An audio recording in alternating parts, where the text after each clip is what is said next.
Hey guys, not only is this something that I have promised you for some time, but it is also something that you've been asking for consistently for a prolonged period of time.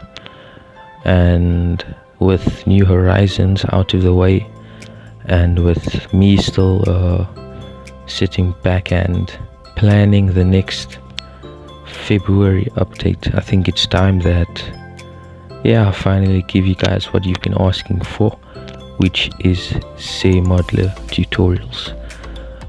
So this will just be the introduction to let you guys know how this app works and what to expect in this short series, because when I do make the videos, I don't want to have to explain what this button does while I'm busy explaining what you need to do. So I won't be teaching anything in this video apart from how the app works. It's very simple. It's a very simple interface. It's been simplified to not only fit on Android phones, but for regular modders like you to understand it. It didn't take me long to understand how the app works, but it did take some time to how can I say, not fluent, to become a professional in this app and to use it in the very successful GTM Zanzi series. It took some time, mainly because I didn't have someone who was teaching me.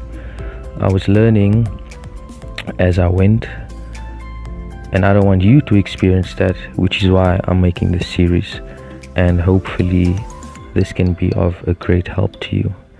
If you do have the app installed already, then that's great.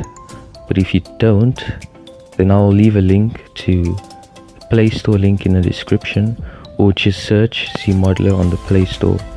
But if for some reason you can't use the Play Store, then I will leave a direct link to the APK. It's always good to have the APK nonetheless in the description, of course.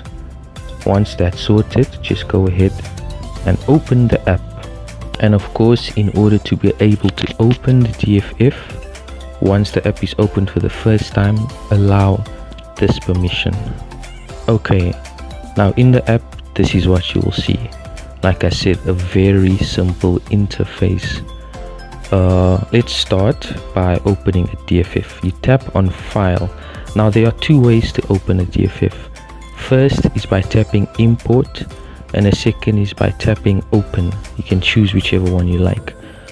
Once you tap Open, just navigate to where the DFF is found, tap on it and tap Accept. That is the first way to open a DFF. You close it if you're done with the project. The second way to open a DFF is by tapping Import.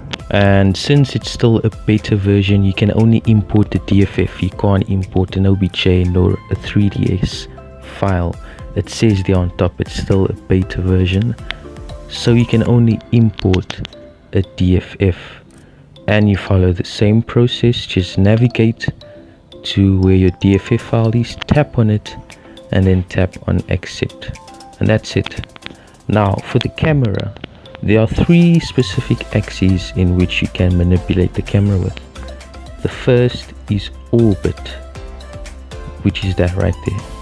Tap on it and then move your finger across the screen and the camera will move. If you want the camera to orbit to the left, move your finger to the left and it will orbit just as the moon orbits around the earth, hence the word orbit. The second is pan mode, and if you deselect it and you move your finger, then nothing will happen, so you need to select it in order to orbit. The second mode is pan mode. You select that, and as you move your finger, the camera will pan across the car. You can pan it vertically, horizontally, as well as diagonally. Deselect it and nothing will happen.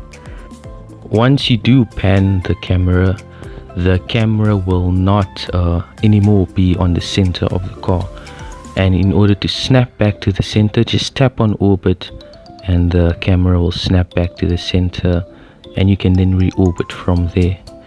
The third way, and I think the most simple way to manipulate the camera, is by tapping on zoom.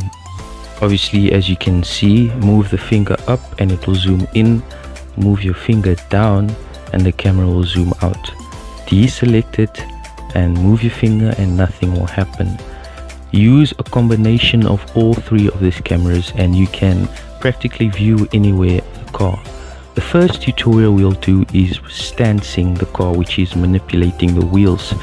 And if you want the camera to focus on the wheels, orbit the camera so that it faces the side of the car, then tap zoom to zoom it closer up, then tap pan mode and it will pan to the wheels, and you can obviously adjust it to however you want. And yeah, like I said, a combination of all three of these will allow you to view any part of the vehicle practically in order to edit it properly however you want to. And yeah, like I said, tap on orbit and it will snap back to the center of the vehicle and you can proceed to do what you wanted to do. The next functionality that we have is edit mode. Now the way edit mode works is basically the way the safety works on a gun. Let me show you what it does. Let's say you want to move the wheel, right? If you select the wheel and you tap on transform, but edit mode is not selected, you will not be able to manipulate the wheel. For it to work, you need to select edit mode. Watch again as I try to transform the wheel, but it's not working. Now select edit mode and tap transform and you will then be able to transform the wheel on the X, Y or Z axis. So yeah, like I said, it's basically just the way a safety works on the gun.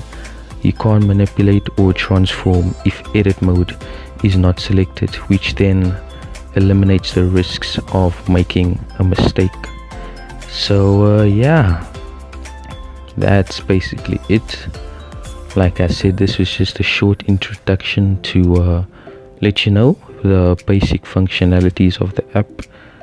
That's all you'll need to know for the short series that we'll be doing. Next up is a video that a lot of you have been asking, which is how to stance a car. It's really simple, but I'm not going to go too much into it. Yeah, that's going to be it for today's video. Thanks for watching, stay tuned, and I'll see you next time. Peace.